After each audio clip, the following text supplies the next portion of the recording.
there's quite limited vocal communication with chimps.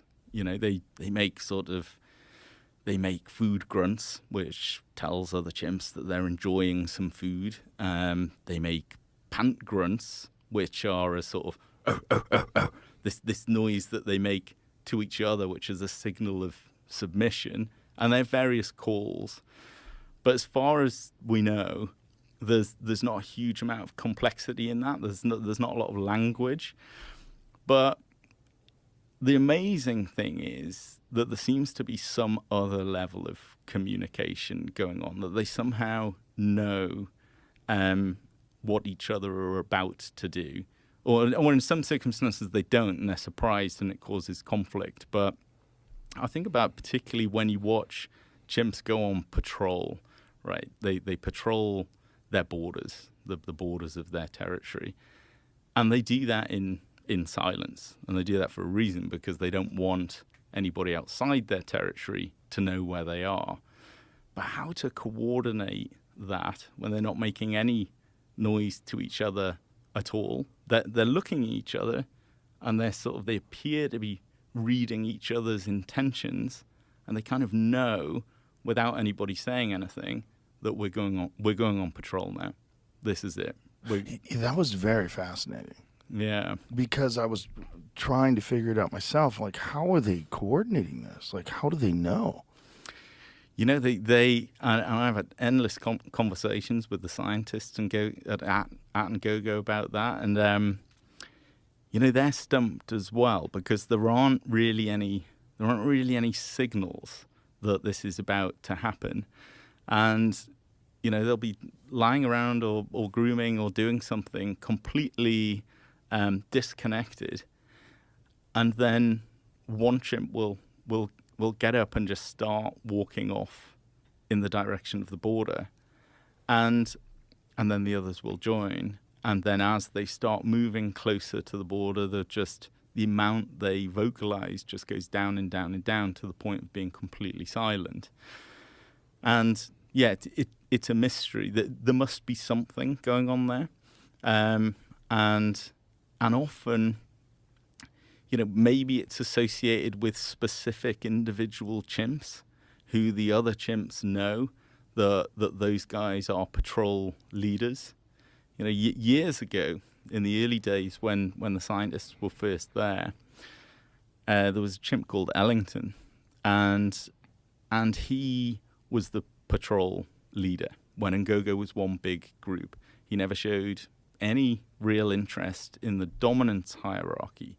So he never made a play to be alpha, didn't really seem that bothered. He was a high-ranking male, but he was not engaged in that internal dominance struggle at all, really. But of all the patrols that they witnessed there, Ellington was the one who was present for the most and quite often leading them. So he seemed to have this attraction to that behavior, or this ability or desire to go and patrol their borders more than other chimps. And maybe in some ways that explains the lack of communication, that it's actually the very fact of Ellington getting up and moving off for no apparent reason does communicate to the other chimps, okay, we're going to go on patrol now. And the sort of modern version of Ellington, who was around during our filming period, is a chimpanzee called Rollins, who similarly has never shown any real interest to make it to the alpha position, whilst all the other males are sort of jostling for position there, and you get the feeling that ultimately they all want to be on that top spot and they'll just get as high as they can. Rollins doesn't seem to have that desire, or certainly it doesn't appear so.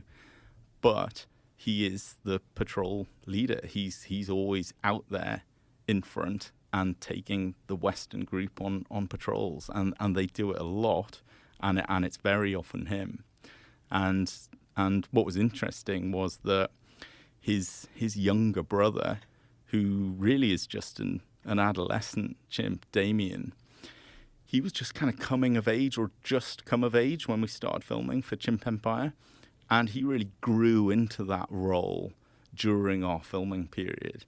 He became Roland's sort of second in command during that period. And they were I mean, they look very similar anyway. They're very different ages, actually. They've got the same father, different mother, very different ages, but they look the same. But they don't know that they're brothers. But for some reason, they have this extremely close connection, and both appear to have a real desire to engage in this territorial behavior. It's so wild to watch because there's sentries, there's ones that are on the lookout, they hold a particular post, and there's no communication. It's like, I mean, there doesn't appear to be. I mean, this is the thing. Like I said, I've often asked about how is this functioning? You know, you don't, like I say, other parts of their lives, they're making vocalizations and signals that even though you don't understand what they are, you can start to see patterns, like the food grunts, for instance. You know, it's a unique sound, and they make it when they're enjoying food, and then the rest of chimps gather and they enjoy the same food. So there's a clear way to observe that and to try and understand what it means. But patrols are, we know a lot about them through the scientists at Ngogo and through observing them ourselves. But there are mysterious elements to it that nobody understands. do you think it's taught behavior? Like the main ones had to learn this out of necessity, and then everybody else sort of observed this behavior and recognized the importance of it? I think it's a good point, because we were thinking about that a bit when we were there. So Burgle, this young chimp who was just sort of coming of age, he started attending patrols. So he's young; he's only 10 years old, but he's an orphan, so he'd always hung out with older males anyway.